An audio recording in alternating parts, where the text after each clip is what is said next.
Welcome to the Under Construction Podcast with me, Martin Williams. Here we talk about how to build or rebuild your life one step at a time. Let's get to work. And thank you for tuning in to the Under Construction Podcast. My name is Martin Williams. Don't forget to subscribe to the podcast. You may do so on Apple Podcasts, Spotify, YouTube, and SoundCloud. All the links to the podcast can be found at guidedexpressions.com/podcast with an S.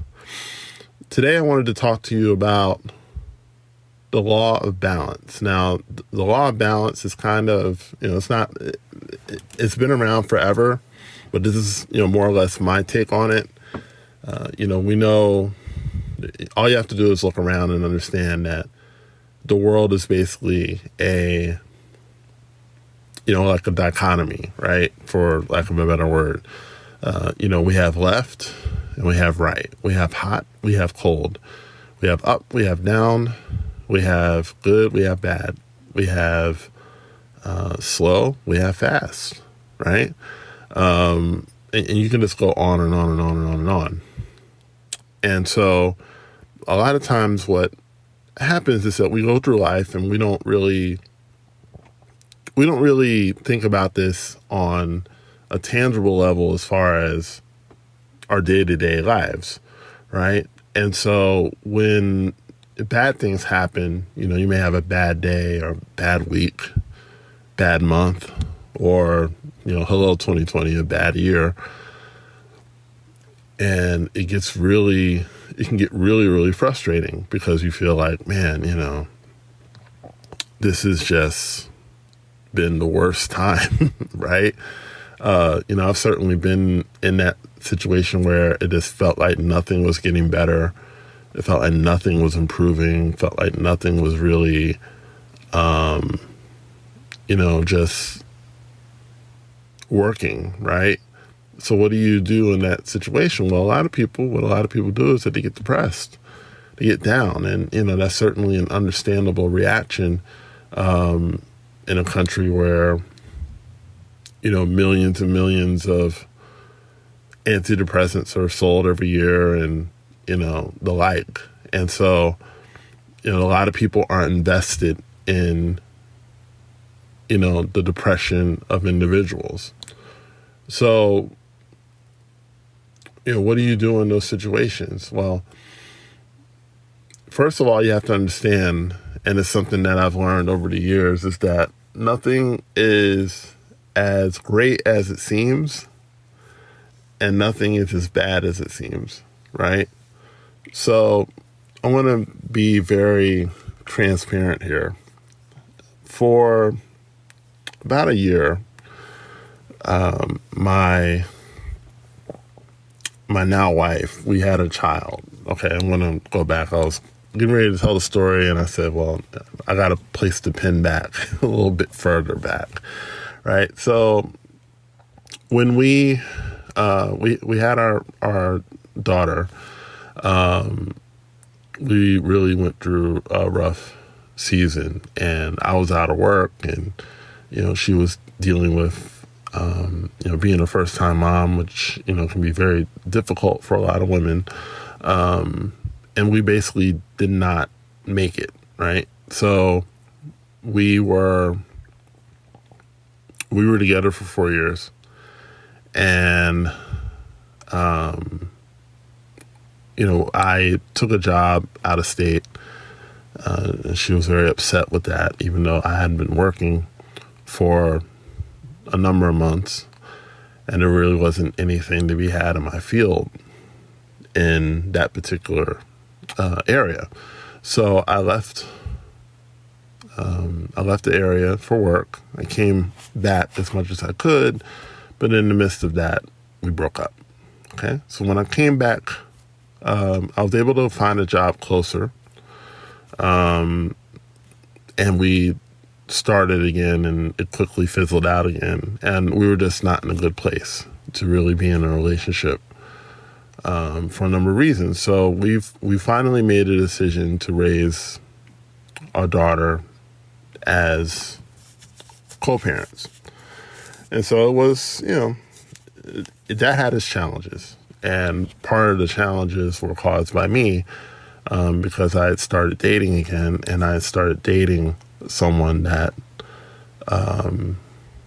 my wife knew. She was a friend. And it was a mistake. We'll just put that out there. It was a mistake at the time. I didn't see it as such. And so I entered into a relationship with her, right? And we were together for about a year. And during that time, it really wasn't bad.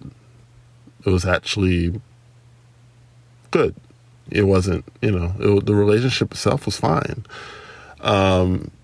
It seemed a lot better than it actually was, because not only was I engaging in, really, it was not appropriate for me to date this woman, right? Not only was I engaging in that, I was doing damage to my daughter's mom, and I was also doing damage to my daughter, even though she was so young at the time. She didn't really understand it, but I was still doing damage. And so, even though on the surface things seemed great, they weren't. And the thing about life is that whatever's on the inside comes out. And in my heart, I knew it was wrong. And it's like, as time went on, I just was not, things just kind of unraveled, and then I decided to end the relationship. And I didn't want to hurt the woman, you know what I mean? I tried to be as, I tried to be as diplomatic as possible, but it was just time. And there was just a lot of pressure on me as well to end it. But really, looking back on it, it wasn't so much the pressure from people, it was the pressure from, from God, basically. It was like spiritual pressure to end it, right? So I took a long trip on that to tell you that sometimes, things aren't as good as they seem, right? I'll use a less emotional example. Maybe you get a credit card and it's like, oh man, it's $1,000 credit limit. And, if you're not disciplined financially, what's the first thing you're going to do? You're going to go to the store and just buy a bunch of stuff that you don't need, right? And so you buy a bunch of stuff you don't need, and now you got this bill, and you got this bill that's going up in interest. Excuse me. You got this bill that's going up in interest, and, by the time most people pay off their credit cards, they've paid way more than what they initially used it for. So maybe you spend $1,000, but you end up paying back $1,500 because of the interest. I mean, that's why credit card companies exist. They exist to make money. So, it seemed good at the time, but really, you would have been much better off just saving the money and buying it cash. So things aren't always as good as they seem. So when things are going really well, what you have to do is that you have to remain humble, right? You remain humble, and you remain non-emotional as far as the good is concerned. It doesn't mean that you can't enjoy life and you can't enjoy the good, but always understand that, life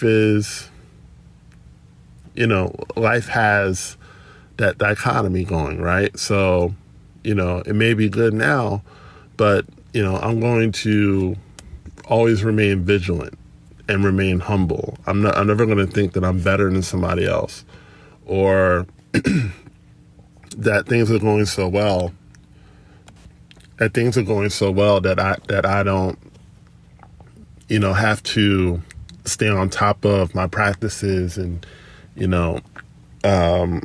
not exercise and not do my, not pray or anything like that. Things are never so good that I don't need to stay on my toes, because I do, right? Now, the flip side of that is, when things are really not going well, right? Maybe you've lost employment, maybe your business numbers are down, maybe you're having issues in your relationship, you might be headed toward a divorce or a breakup. When things are really bad, remain hopeful, right? So when things are good, remain humble, but when things are bad, remain hopeful. And when I say hopeful, it's always this expectation that things can get better. Things can get better, and it's going to get better. I truly believe that. It will never be this bad forever. Think about the rainiest day that you can possibly imagine, right? Where it just rained and rained and rained and rained and rained and rained to the point that it caused flooding, right? And it rained to the point where, they had to shut down roads and things like that. But even as bad as it got, it always cleared up, right? It always cleared up. The rain eventually stopped because that's what rain does. It stops. It never rains perpetually. Even in the rainiest places in the world, it seems like it rains every day, but it really doesn't. I remember reading a story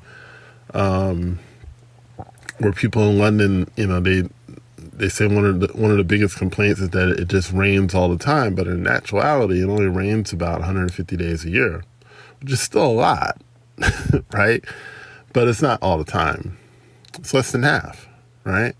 So it's all in how you see it. But my point is, even as bad as things seem, you never want to allow your emotional state to sink to the level of where you think things are, right? You may be going through a rough time right now, but if you allow your emotions to take over, what happens is that when your emotions take over, you start acting from that lower place. So let's say you had a really rough day, flat tire, late to work, the report that you sent wasn't right. And it just seems like a domino effect. Things are just getting worse. If you allow your emotional state to get low, you start acting from that state, you start talking from that state, and you start basically reprogramming your mind from a state of depression. And what happens is that it snowballs because you start doing things from that place, right? That initial shift of, whether it's good or bad, you have to remember to stay even keeled, meaning that you have really good days that are just really going well. And it's it's you want to ride the wave, but the thing about waves is that they die down, right? That whatever wave that you're on, if you surf, I don't surf, but watch it, right? If you surf, that wave can go really high and then it can go down, right? And so it's kind of like that with life. You want to be positive, and there's nothing wrong with being positive and having a good spirit and good nature about yourself, but just understand that wave can go down. So you stay humble when the wave is up, but when the wave is down, you stay hopeful, meaning that you never allow yourself to get to a place where you start acting like what you see around you, okay? When you start reflecting that really horrible day and you start acting from that place, what happens is, the mistakes get more frequent.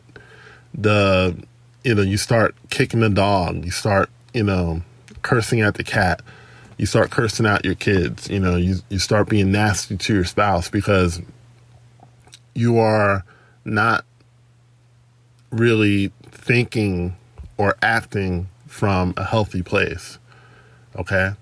Bad things are going to happen to everyone, but you have the power to remain in control as long as you say, when I'm up, I'm humble. When I'm down, I'm hopeful, right? And not even when I'm down, when things are down, when things look bad, I remain above the fray, okay? Because basically, when I keep my pardon me, when I keep my emotional state above what's happening around me, I'm forcing everything around me to come up to where I am. It's got to come up to where I am because I'm not moving. But when I go in the direction of my emotions, then it's like feast or famine. It's like up or down. It's all, I'm up today, I'm down tomorrow. Up today, down tomorrow. You don't want to live like that. Okay, that's a very stressful way to live. You want to live on like an even keel, but trending upward, right? So I'm trending upward. So, I'm inching upward. I'm not so high that, nothing can touch me. Because I know that's not true. But at the same time, because I'm raising the level around me, I'm never going to get too low because I decided that I'm going to stay at this level. And then, if things are not going well, I'm staying at this level and I'm forcing everything to come up to where I am. So what you want to do is that you want to start thinking from a non-emotional place, right? Let's say like a bird poops on your car after you just washed it. So you just look at the poop and it's like, oh, okay, that's something, right? Right? Because the temptation is to get pissed. The temptation is, chase that bird if you could, right? Or, put a curse on that bird or something, right? That's the temptation, but that's not healthy, right? And, it's not healthy to let it ruin your day. You don't need to let that ruin your day. That's not something to ruin your day over. Your headphones, one of your headphones might stop working, right? That's not something to ruin your day over. Someone at work didn't do what they were supposed to do. It can be frustrating, but it's not something to ruin your day over. Like you don't have to bring yourself down to wherever that is, right? Like, bad things are happening. You don't have to bring yourself down to that place. You can stay above it. And the way you stay above it is you take the emotions out of it. It's like, oh, this person didn't send a report. Okay, well, I'm going to send it. And then if somebody says, well, why was the report late? You can just be truthful. It's like, well, I think Susie just forgot to send it. But it's not a big deal. Here it is. Right? And so you take the charge out of it, right? You take the despair and everything else out of it. And you just basically decide, okay, I'm in control. When you take emotion out of it, you're in control. Now, emotions are powerful, and I'm not saying to live your entire life without emotions, okay? I'm saying in certain cases, you have to take the driver's wheel, you got to take the steering wheel away from your emotions, and you've got to drive the car. The real you has to drive the car until you get to a place where your emotions can do whatever they're going to do. Okay? Don't suppress emotions. If you want to be upset, be upset. Okay? Be angry. But get it out of you and then make a non-emotional decision. Make non-emotional choices. And think from a non-emotional place where you become the observer, whereas, before you might have been the person who got pissed when everyone else was pissed and, happy when everyone else got happy. But, you're making your own decisions on how you're going to react from here on out. And trust me, it works. It really does work. When you start thinking from a non-emotional and non-judgmental place, you can handle the ups and the downs that life inevitably brings a lot better and a lot healthier for yourself and those around you. So I went a little longer than I anticipated I'd go, but hopefully you got something out of it. And, it helps you. So thank you so much for tuning in to the Under Construction Podcast. My name is Martin Williams. Don't forget to subscribe, like, comment, share, and I will talk to you soon. Don't forget to subscribe to the Under Construction Podcast on Spotify, YouTube, Apple Podcasts, and SoundCloud. For more information on Guided Expressions courses and products, go to guidedexpressions.com/products.